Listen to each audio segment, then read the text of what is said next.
Donc, on va regarder ensemble comment faire pour créer un tableau dans l'application Numbers. Donc, vous pouvez prendre votre doigt et appuyer sur le petit bouton plus.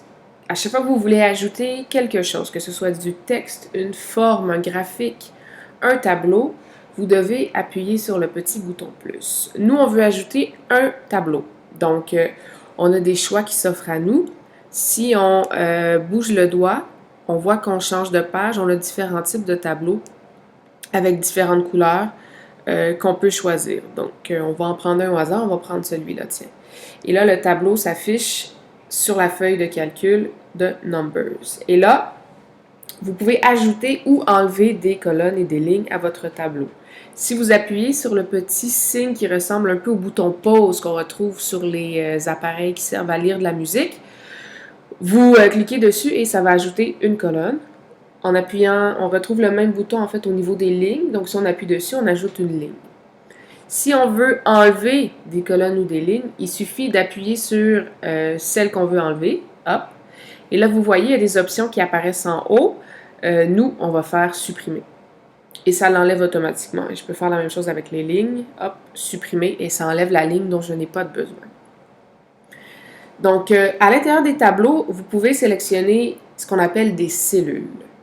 En double-cliquant sur la cellule, vous allez pouvoir entrer différentes informations. Donc, vous avez le clavier qui s'affiche et là, vous avez le choix, vous avez 4 différents choix en fait en haut pour mettre 4 différents types de données. Donc, le premier, où c'est écrit 42, ça vous permet d'entrer des données numériques, donc des valeurs numériques des chiffres.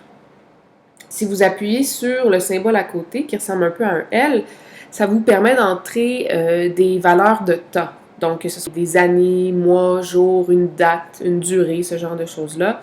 Ça se fait avec ce bouton-là ici.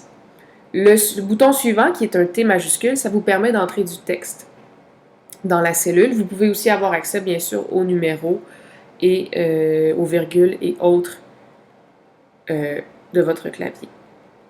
Et finalement, le dernier bouton qui est le signe égal, ça vous permet de mettre des fonctions mathématiques ou des opérations mathématiques à l'intérieur de votre tableau. Donc, je pourrais mettre par exemple 4 divisé par 2.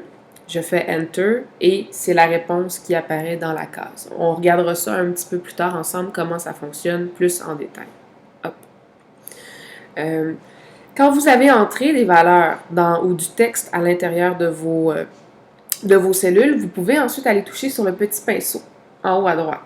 Hop. Et le pinceau va vous amener automatiquement dans l'option cellule en fait. Donc c'est ici que vous pouvez modifier le style de tout ce qui se retrouve à l'intérieur de la cellule que vous avez sélectionnée. Donc vous pouvez mettre le texte ou les chiffres en gras, en italique, surligné, barré.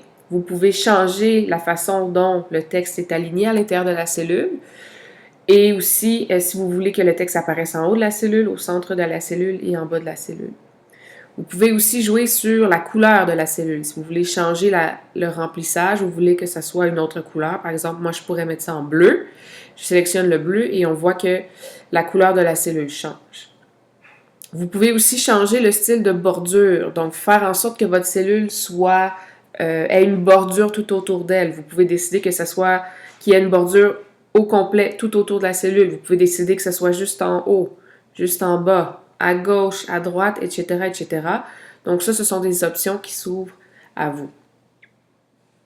Ça, c'est au niveau de la cellule.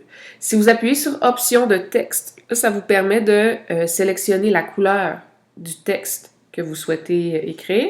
Vous pouvez aussi changer la police. Vous avez un grand choix de polices différentes que vous pouvez sélectionner.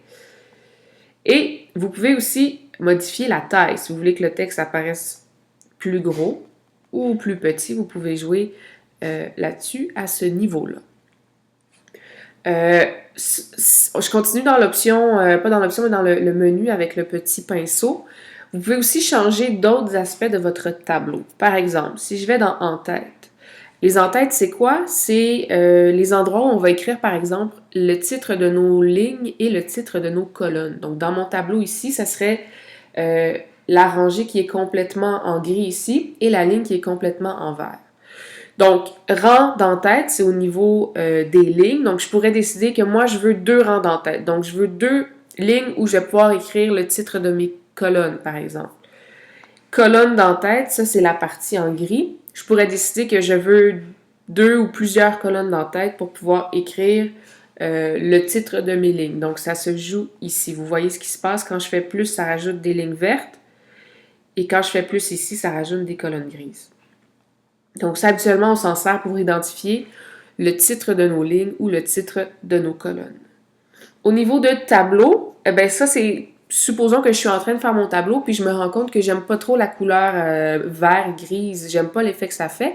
Je peux aller changer dans mon tableau. Qu'est-ce que je veux comme différentes options ici. Et si je fais option tableau, à ce moment-là, je peux changer d'autres choses par rapport à mon tableau. Donc, je peux décider de ne pas mettre le nom du tableau en le désactivant.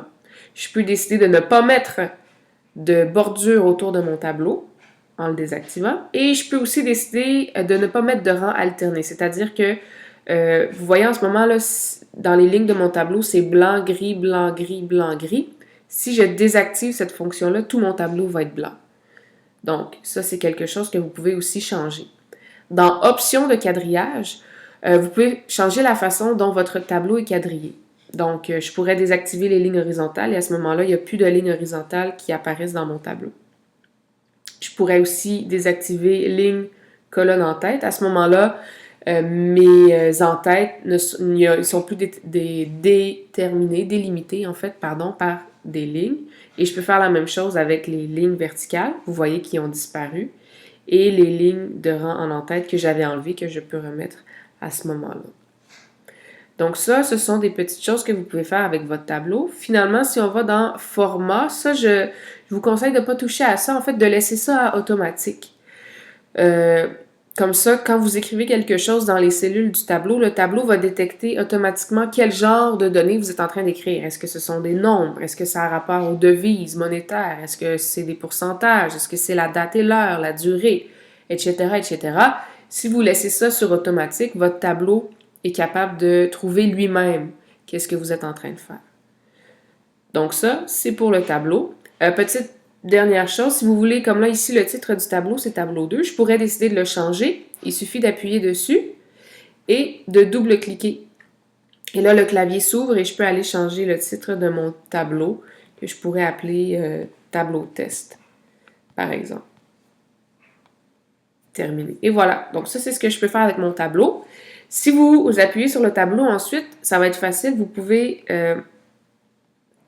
décider d'aller le bouger en appuyant sur le petit cercle bleu ici. Là, il y a les petits points bleus qui apparaissent. Vous pouvez changer la grosseur de votre tableau et vous pouvez aussi le déplacer où vous le souhaitez dans votre page Numbers.